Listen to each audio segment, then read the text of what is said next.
Everyone, जैसा कि आप जानते हैं 24 घंटे पहले यानी कि कल इंसिडेंट हुआ था बालोतरा रिफाइनरी या कहें एचआरआरएल रिफाइनरी में, जहाँ पे फायर हुई थी। ये फायर किस वजह से हुई, वैसे कोई कैजुअलिटी होने की कोई खबर नहीं है, लेकिन ये फायर किस वजह से हुई हम इस वीडियो में डिस्कस करेंगे।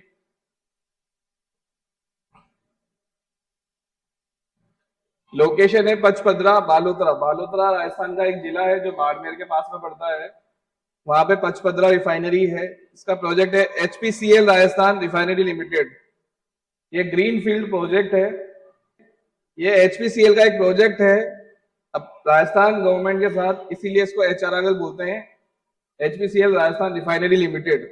इवेंट इनॉग्रेशन से ठीक 24 घंटे पहले पीएम नरेंद्र मोदी जी आने वाले थे इसका इनॉग्रेशन करने, उसके ठीक 24 घंटे पहले ये रिफाइनरी में फायर हुई है। ये किस वजह से हुई हम आज डिस्कस करेंगे इस वीडियो में, कि क्या रीजन रहे। नया प्लांट था, नया प्लांट जब चलाते हैं तो कुछ ना कुछ प्रॉब्लम आती है, क्या एक्सचेंजर में, क्या फ्लेज में क्या रहा होगा, इस वीडियो में हम डिस्कस करते हैं। आइए।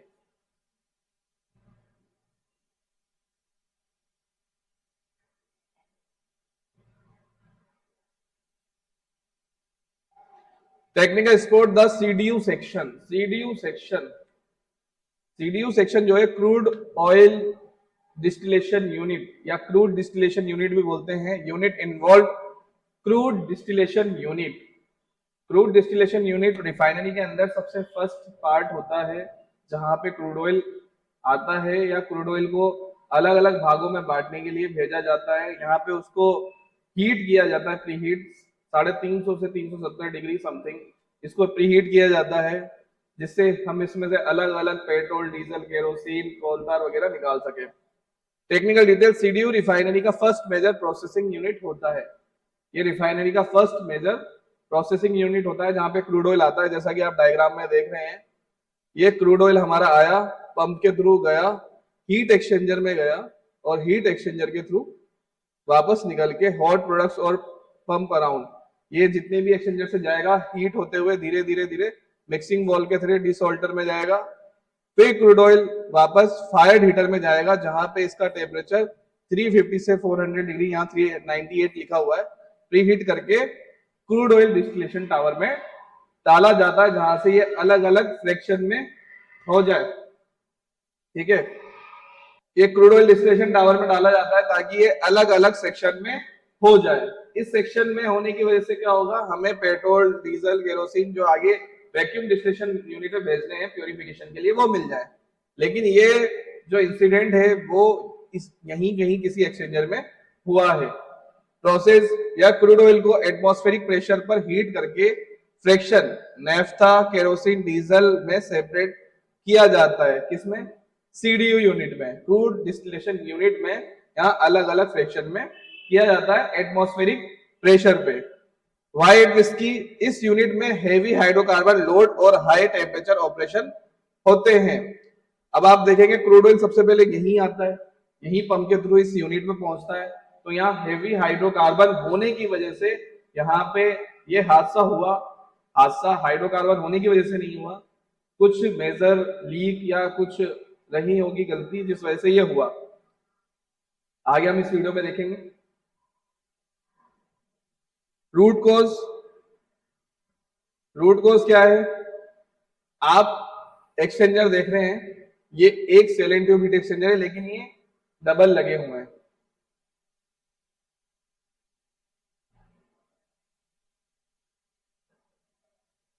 प्रॉब्लम, हीट एक्सचेंजर सर्किट के पास से लीक। आप इस डायग्राम में देख रहे होंगे रूट कोज हाइड्रोकार्बन लीकेज। इसका जो रूट कोज है वो हाइड्रोकार्बन लीकेज का है। जो इतनी आग लगी उसमें हाइड्रोकार्बन की वजह से लगी। हाइड्रोकार्बन जो थे हम क्रूड ऑयल में डाल रहे, क्रूड ऑयल में थे हाइड्रोकार्बन, वो हम पंप के थ्रू जब इस यूनिट में या हीट एक्सचेंजर में कहीं भेजे थे, कहीं ना कहीं से लीक होने की वजह से उस हाइड्रोकार्बन ने आग पकड़ ली। प्रॉब्लम, हीट एक्सचेंजर सर्किट के पास से लीक। हीट एक्सचेंजर के सर्किट के पास से लीक हुआ। ये जो फ्लेंज है जिससे ये दो कनेक्ट होते हैं, या हॉट फ्लूइड कोल्ड फ्लूइड के पास में भी फ्लेंज होती है, उस फ्लेंज से लीक। 55 इंसिडेंट में आग हीट एक्सचेंजर स्टेक में लगी। अब हीट एक्सचेंजर स्टेक जो ये डबल मैंने दिखाया हुआ है, इसको स्टेक, एक के ऊपर एक एक्सचेंजर रखना, एक के ऊपर एक एक्सचेंजर रखने को क्या बोलते हैं? स्टेकिंग। क्या बोलते हैं? स्टेकिंग। और आग कहां लगी है? इसी स्टेकिंग में। यानी कि लीक यहां भी हो सकता है, लीक यहां भी हो सकता है, लीक यहां भी हो सकता है। किसी भी फ्लेम से लीक हुआ है और फायर लगने का कारण क्या है? हीट एक्सचेंजर स्टेक से। ठीक है, आप देखेंगे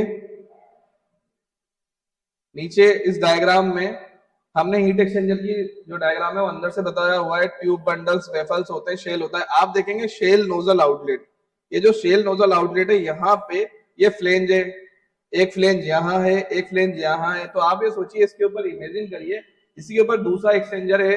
आप जब वहां फायर होगी तो आप कहीं निकल नहीं सकते, या वो फायर सीधा वर्टिकल होगी। इस वजह से जो हीट एक्सचेंजर स्टेक में आग लगी वो बहुत ज्यादा फैल गई, क्योंकि ऊपर भी एक एक्सचेंजर था, तो वो लीक ज्यादा हुआ। हाइड्रोकार्बन हो सकता है वो फ्लूइड यहां से यहां आ रहा हो या यहां से यहां जा रहा हो।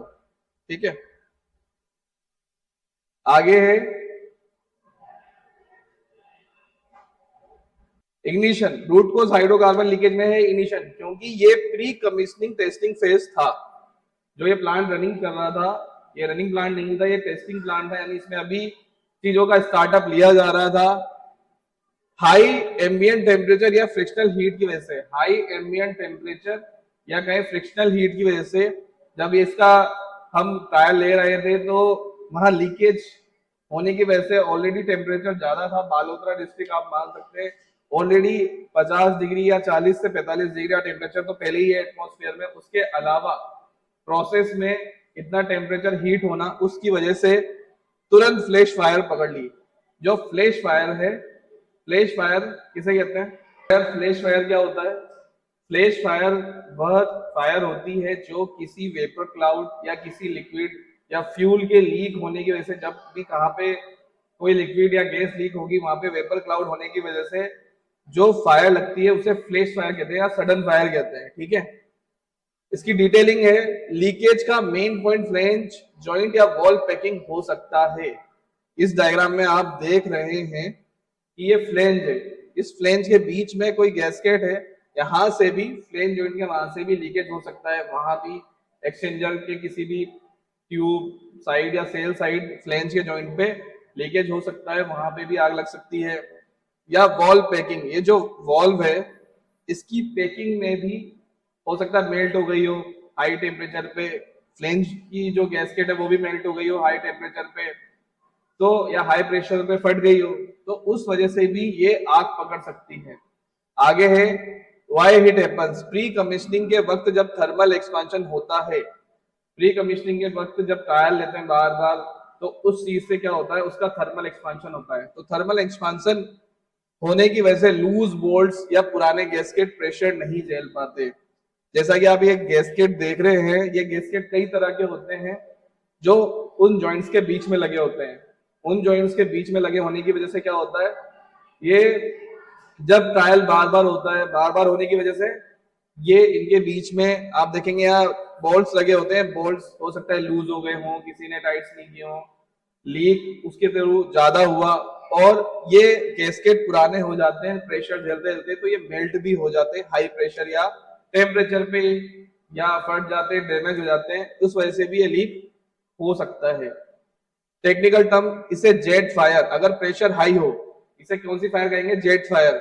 या फ्लैश फायर अगर वेपर क्लाउड बन जाए कहते हैं। मैंने पहले ही बताया आपको कि फ्लैश फायर, फायर जो क्लाउड होने बनने से, किसी भी फ्यूल के या किसी भी फ्लूइड के वहां वेपर क्लाउड बनने से जो आग लगती है उसे क्या कहते हैं? Flash fire. इसे सडन फायर भी कहते हैं।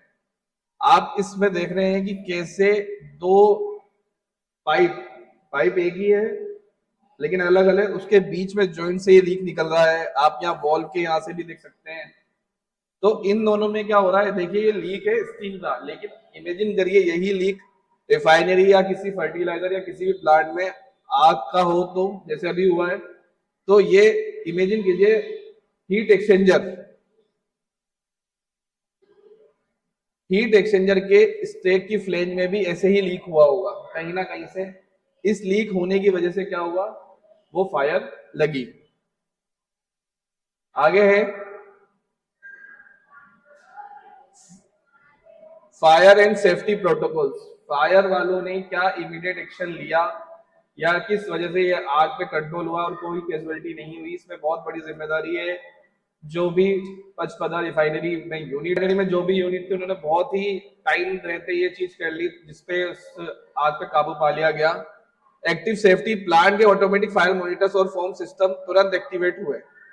जो भी प्लांट के फॉर्म सिस्टम या ऑटोमेटिक फायर मॉनिटर्स है, जैसे फायर अलार्म होते हैं, सीओ डिटेक्टर होते हैं, फ्लेम डिटेक्टर होते हैं, उनकी वजह से क्या हुआ, प्लांट का ऑटोमेटिक फायर मॉनिटर्स ऑन हो गया और फॉर्म सिस्टम तुरंत एक्टिवेट हुए और इस आग पर काबू पा ली। आइसोलेशन, सीडीयू और VDU.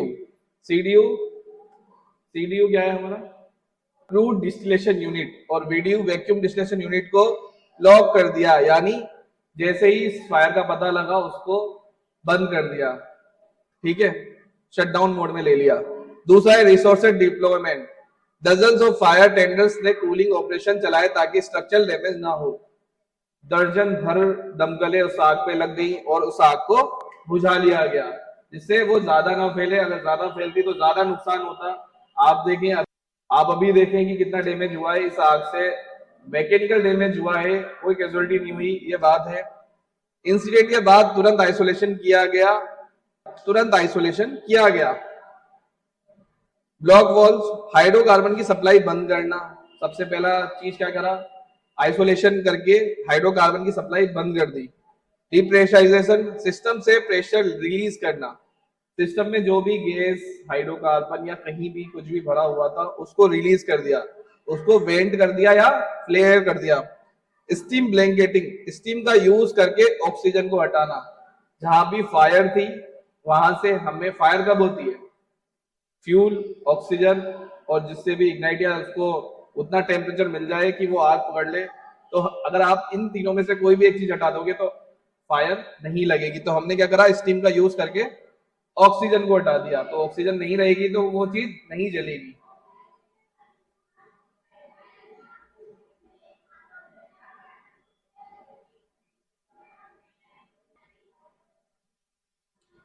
Lesson for chemical engineer, integrity testing. क्या इंटीग्रिटी टेस्टिंग, कमीशनिंग से पहले हाइड्रो टेस्टिंग और लीक टेस्टिंग की इंपॉर्टेंस। कमीशनिंग से पहले किसकी टेस्टिंग होनी चाहिए, हाइड्रो टेस्टिंग, यानी वो उस डिजाइन प्रेशर को झेलने लायक है भी या नहीं, उसकी पाइप्स, वो वेसल या वो एक्सचेंजर जो भी है वो उस प्रेशर को झेल सकता है या नहीं, उसकी हाइड्रो टेस्टिंग होना भी बहुत जरूरी है। लीक टेस्टिंग, कहीं पे कोई बोल्ट लूज तो नहीं है, कोई फ्लेंज खुली हुई तो नहीं है, ये चीज भी जरूरी है जो किसी भी केमिकल इंजीनियर, मैकेनिकल इंजीनियर के लिए जरूरी है कि प्लांट स्टार्टअप होने से पहले वो देखें। Safety interlock, emergency shutdown, ESD valves का रोल। ईएसडी वाल्व्स का रोल इतना है, जो ऑटोमेटिक ऑपरेट होते हैं, जब भी कहीं फायर होती है जैसे ही चीजें इंटरलॉक काम करते हैं ये वाल्व अपने आप बंद, फायर है या एक्सप्लोजन होने से बच जाता है और वो फ्लूइड आगे मूव नहीं कर पाता है। तो ईएसडी वाल्व का भी बहुत बड़ा रोल है। मटेरियल फेटिक, न्यू पाइपलाइंस और जॉइंट पर प्रेशर फंक्शन का, जॉइंट्स पर प्रेशर फ्लक्चुएशन का इंपैक्ट। जो भी न्यू पाइपलाइन होती है उस पर प्रेशर सडन कम ज्यादा होने से क्या होता है, प्रेशर फ्लक्चुएशन से पाइपलाइन और जॉइंट्स पे हो सकता है इंपैक्ट ज्यादा है। ये भी बार बार जैसे कमीशनिंग में हमें देख लेना चाहिए ट्राई करके, ताकि वो जब कभी रनिंग प्लांट हो या हम स्टार्टअप ले रहे हो तो वो ना पाइप डैमेज हो, रप्चर हो, ना वहां से लीक हो। अगर ऐसा होगा तो आप देख सकते हैं कि जो कल ही इंसिडेंट हुआ है उसमें कितनी बड़ी फायर हुई है, जिस वजह से पीएम का दौरा भी रद्द कर दिया है वहां पे। पॉइंट्स फॉर स्टूडेंट्स, एक छोटी सी मैकेनिकल फेलियर, लूज बोल्ट या फॉल्टी कैस्केट पूरे रिफाइनरी कॉम्प्लेक्स को खतरे में डाल सकती है। आपने देखा एक छोटी सी मैकेनिकल फेलियर की वजह से, चाहे वो बोल्ट्स लूज रह गए हों, कुछ भी हुआ हो, उसकी वजह से पूरे रिफाइनरी कॉम्प्लेक्स में इतना हंगामा हो गया कि फायर हो गई। कैजुअलिटी भी हो सकती थी लेकिन नहीं हुई क्योंकि वहां का सिस्टम इतना अच्छा था जो उस कैजुअलिटी को रोक लिया। कोल्ड टाइटिंग वर्सेस हॉट टाइटिंग, वॉल्स को टेम्परेचर बढ़ाने पर दोबारा टाइट करना क्यों जरूरी है। टेम्परेचर बढ़ने पर क्या होता है, उसमें एक्सपांशन होता है। एक्सपांशन होने की वजह से हो सकता है कहीं बोल्ट या उस फ्लेंज में लूज हो जाए, लूज होने की वजह से वहां पे स्पेस हो जाए, स्पेस की वजह से फ्लूइड निकल सकता है। इसीलिए उसको हॉट टाइटनिंग में उसको टाइट करना भी जरूरी होता है, क्योंकि मान लीजिए स्टार्टिंग में रूम टेम्परेचर है या कहीं एटमॉस्फेरिक टेम्परेचर है 35, 40, 45, जैसे ही उसमें कोई फ्लूइड जाएगा 350 डिग्री का, 350 से 400 डिग्री का, तो उसमें क्या होगा, उसमें स्पेस बनेगा, क्योंकि उसमें थर्मल एक्सपांशन होगा। एक्सपांशन होने की वजह से उसमें हो सकता है मेटल में फैलाव हो और वो बोल्ट लूज हो जाए। वो बोल्ट लूज हो जाए, उस लूज होने की वजह से क्या होगा, वहां पे गैप हो जाएगा। उस गैप की वजह से गैसकेट फिक्स नहीं आएगी, हो सकता है आपको टाइट करना पड़े। इसीलिए हॉट टाइटिंग जरूरी है। लोटो लॉकआउट टेकआउट सेफ्टी सिस्टम को बाईपास ना करना। अगर वहां काम नहीं हुआ हो है, किसी भी प्रोसेस इंडस्ट्री में किसी भी जगह अगर कोई काम पूरा नहीं हुआ है, मैकेनिकल या केमिकल वजह से कोई वाल खुला हुआ नहीं है या कहीं पे आप कहें कि फ्लेंज टाइट नहीं हुई है, तो आपको पहले वहां लॉकआउट लोटो लगा देना चाहिए सिस्टम को सेफ रखने के लिए, कि कोई इसको बाईपास ना करे। पूरा इंश्योर कर लें, किसी भी पंप या मशीन को चलाने से पहले वहां लोटो लगा दे कि ये अभी मेंटेनेंस में गई हुई है, कुछ भी है। तो किसी भी सिस्टम को बाईपास नहीं करना चाहिए। Sensor LEL lower explosive limit detectors की प्लेसमेंट। अब ये जो लीक हुआ इसका पता कैसे लगा और इतनी जल्दी एक्शन क्यों ले लिया, क्योंकि वहां पे हमारे जीडी गैस डिटेक्टर लगे हुए थे, सेंसर लगे हुए थे एलईएल की लोअर एक्सप्लोजिव लिमिट, जो एक्सप्लोजिव लिमिट से पहले ही इंडिकेशन दे दे, वो सेंसर लगे हुए थे, जिसकी वजह से इस पे फायर हुई तो हमने काबू पा लिया, ताकि वो फायर ज्यादा ना फैले। इस वजह से सेंसर्स हर जगह, जितने भी अच्छे प्लांट या कहीं छोटे प्लांट, कहीं भी आपने मॉल में भी देखा होगा छोटे छोटे फ्लेम के डिटेक्टर लगे होते हैं और पूरी जगह ब्लैंकेटिंग होती है इंटरनली। आप देखते हैं जैसे ही वहां पे कोई स्मोक या कुछ भी होता है, ऑटोमेटिकली जो प्रेशर से पानी का जेट चल जाता है। ठीक है, current status and conclusion loss assessment. कोई कैजुअलिटी नहीं हुई है, सिर्फ मैकेनिकल इक्विपमेंट डैमेज हुआ है। कोई कैजुअलिटी अभी तक नहीं हुई है, ऐसी कोई न्यूज नहीं है, और वहां पे सिर्फ मैकेनिकल इक्विपमेंट ही डैमेज हुआ है। इम्पैक्ट पीएम मोदी का विजिट और रिफाइनरी का डेडिकेशन पोस्टपोन कर दिया गया। पीएम मोदी की जो विजिट थी वो आज होनी थी जैसे, लेकिन वो कल इस फायर की वजह से कैंसिल कर दी गई, जो कल 24 घंटे पहले ये इंसिडेंट हुआ है उसकी वजह से। और आगे जो भी इसमें इनका इनॉग्रेशन वगैरह होने वाला था वो सब पोस्टपोन कर दिया है। आउटकम सेफ्टी ऑडिट दोबारा कंडक्ट की जाएगी ताकि कॉमर्शियल ऑपरेशन सेफ हो सके। सेफ्टी ऑडिट दोबारा होगी ताकि इसका जो भी ऑपरेशन है वो सेफ हो सके, और दोबारा रनिंग जब करेंगे तो शायद हो सकता है ये मेजर चीजें दोबारा ना हो। इन जो भी गलतियां हैं या जो भी चीजें बाईपास है या जो भी चीजें रही हो, वो सेफ तरीके से ऑपरेशन हो सके। आई होप ये हमारा एक छोटी सा प्रेजेंटेशन था कि वो लीक किस तरह से हुआ होगा, किस वजह से हुआ होगा, या आपको शायद अच्छा लगे, कोई आप राय दें, आपके लिए यूजफुल हो सकता है। जितने भी इंजीनियर है वो केमिकल हो मैकेनिकल हो, आप इसको देखें इस पीपीटी को, क्या इसमें आपको अच्छी लगने वाली चीज है या क्या रूट कोज रहे, वो सब हमने इसमें डिस्कस किया था। आप प्लीज ये वीडियो जाके जरूर देखें।